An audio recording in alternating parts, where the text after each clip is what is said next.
If you're a fan of the strange, dark, and mysterious delivered in story format, then you've come to the right place because that's all we do and we upload once a week. So, if that's of interest to you, please steal the like button's mail and take all the money their grandmother sent them for their birthday. Also, please subscribe to our channel and turn on all notifications so you don't miss any of our weekly uploads. Okay, let's get into today's stories.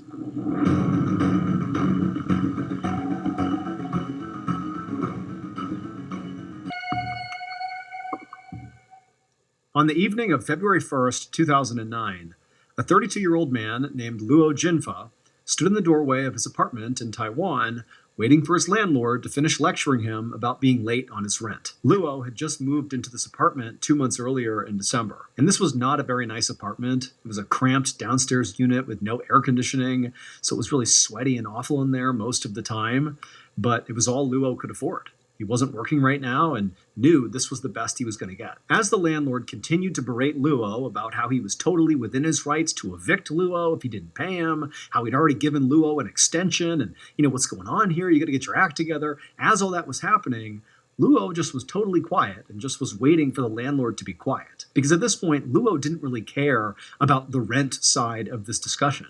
He just wanted his landlord to be quiet so he could ask him a very strange but important question. And finally, after about 5 minutes of the landlord just ranting, the landlord stopped for a second to try to calculate how much interest he could potentially charge Luo. And as the landlord began scribbling notes on his notepad, Luo saw his opportunity. And he said, "Excuse me, I don't mean to interrupt, but I actually need to ask you something." And the landlord was sort of caught off guard by the way Luo was approaching him.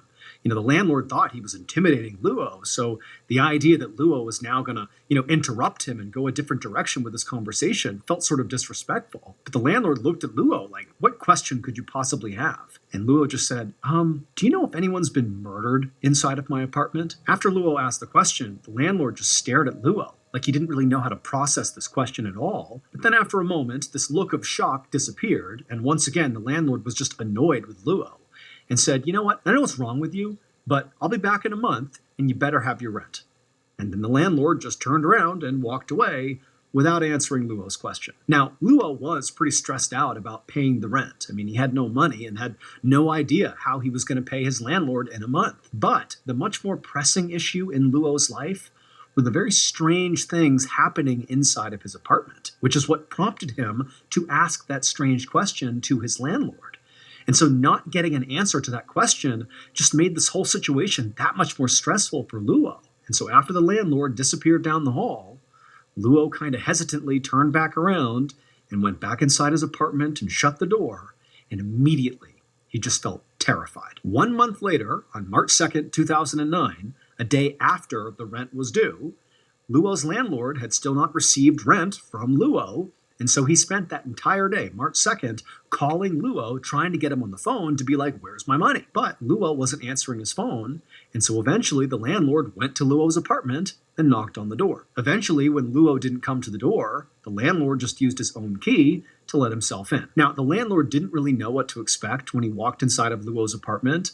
All he knew was that Luo was kind of a weird guy, and he certainly wasn't paying rent, and his general impression of Luo was definitely a bad one, and so he kind of expected the apartment to reflect the negative things he thought about Luo. But when he stepped in there, even the landlord was shocked at what he saw.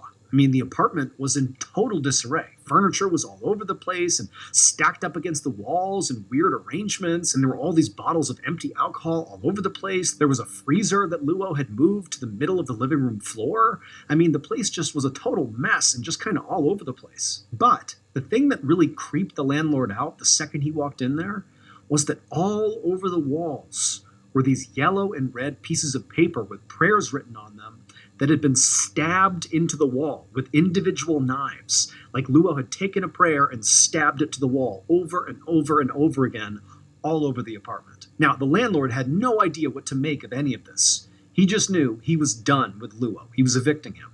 And so he quickly searched the apartment just to make sure Luo was not really in here, and he wasn't. The apartment was empty.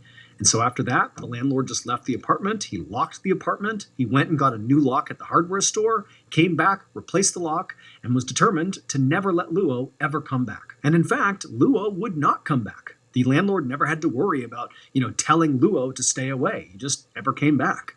And for months, Luo's old apartment just sat empty. Fast forward 7 months after the landlord went inside of Luo's apartment, and the landlord's brother approached the landlord and said, "Hey, can I rent out that apartment? No one's using it." And the landlord said that was fine, but the brother would have to clean up the apartment because nobody had touched it since Luo had lived there. So a couple of days later, on October 18th, the landlord's brother, along with the landlord, met at Luo's apartment. They went inside and they totally cleaned it out. Basically, all the furniture and the lamps and everything in there, some of Luo's old clothes and things he had left behind. They took it all out of the apartment and they loaded it into a truck and they drove to a nearby recycling facility where they sold whatever they could and then dumped the rest, and then they left. However, when the workers at the recycling facility began processing some of the junk that had been left behind by the landlord and the brother, they made a discovery that immediately made them stop and contact the police. It would turn out Luo had not actually abandoned his apartment.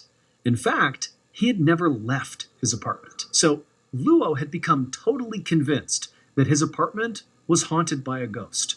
At night, he would hear walking around above him, even though he knew nobody actually occupied the apartment right above him, and so the footsteps didn't make any sense. And then sometimes he would claim that he would see these shadowy figures wandering around inside of his apartment. Now, it's worth noting that Luo did have mental health issues and he was a drug user, but he was absolutely adamant to the people he spoke to that there was something strange happening inside of his apartment. And so he began to wonder if, maybe somebody had been murdered in his apartment and their ghost was now haunting him. Hence the question to his landlord. And so this haunting, or whatever it was, just continued night after night, day after day for Luo, and it was driving him absolutely mad. But Luo discovered there was actually one place he could go in his apartment that would sort of protect him from whatever was happening inside of there. And that was to lock himself inside of his bedroom. However, his bedroom was not a real room. His bedroom was that big freezer the landlord found sitting in the middle of his living room. Luo had been climbing in there and shutting it to protect himself from this entity at night. But he would always prop the lid open just enough so that air could come in and out of there because it was airtight. However, shortly after Luo's conversation with his landlord about being late on rent, Luo had gone back inside his apartment, gotten really drunk, climbed inside of his bedroom, shut the lid, and forgot to prop it open. And so as he lay there, he slowly suffocated to death because there wasn't any circulation. And after he died inside of his freezer, nobody found him. And then 7 months later, after Luo's landlord and his brother emptied out Luo's apartment, they brought that freezer along with everything else to the recycling facility where the workers there would open up the freezer and they would find Luo.